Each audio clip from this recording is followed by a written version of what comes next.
நாட்டில் தொடர்ச்சியாக பெய்து வரும் கடும் மழை காரணமாக பல மாவட்டங்களில் வெள்ள அபாயம் அதிகரித்து வருகிறது. நீர்ப்பாசன திணைக்களம் வெளியிட்டுள்ள தகவலின்படி நாட்டின் பல முக்கிய நீர்த்தேக்கங்களின் நீர்மட்டம் தற்போது அபாய கட்டத்தை எட்டியுள்ளது. இதன் காரணமாக ஆபத்தான நிலையில் உள்ள பல நீர்த்தேக்கங்களிலிருந்து கட்டுப்படுத்தப்பட்ட முறையில் நீர் வெளியேற்றப்பட்டு வருகிறது என்று நீர்ப்பாசன திணைக்களத்தின் பணிப்பாளர் வசந்த சூரிய பண்டாரா தெரிவித்துள்ளார். தற்போது நாட்டின் மொத்த நீர்த்தேக்க கொள்ளளவில் சுமார் 65% நிரம்பியுள்ளதாக அதிகாரிகள் கூறுகின்றனர். 73 பிரதான நீர்த்தேக்கங்களில் 12 நீர்த்தேக்கங்கள் ஏற்கனவே வான்பாய்ந்து வருகின்றன. மேலும் 6 நடுத்தர அளவிலான நீர்த்தேக்கங்களும் நிரம்பி வழிகின்றன.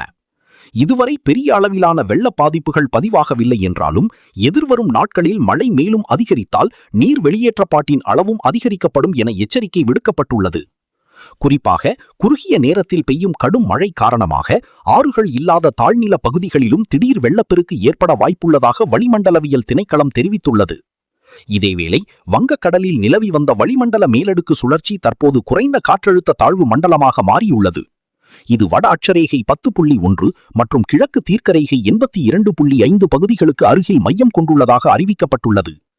இதன் தாக்கத்தால் நாடு முழுவதும் மழையுடனான காலநிலை தொடர்ந்து காணப்படும் என எதிர்பார்க்கப்படுகிறது. மேற்கு, தெற்கு மற்றும் சப்ரகமுவ மாவட்டங்களில் சில இடங்களில் மிக கடும் மழை பெய்யக்கூடும் என்றும் தெரிவிக்கப்பட்டுள்ளது. இலங்கையின் பல பகுதிகளில் ஏற்கனவே வீதிகள் நீரில் மூழ்கியுள்ளதுடன் சில இடங்களில் மரங்கள் முறிந்து வீழ்ந்த சம்பவங்களும் பதிவாகியுள்ளன. குறைந்த உயர பகுதிகளில் வசிக்கும் மக்கள்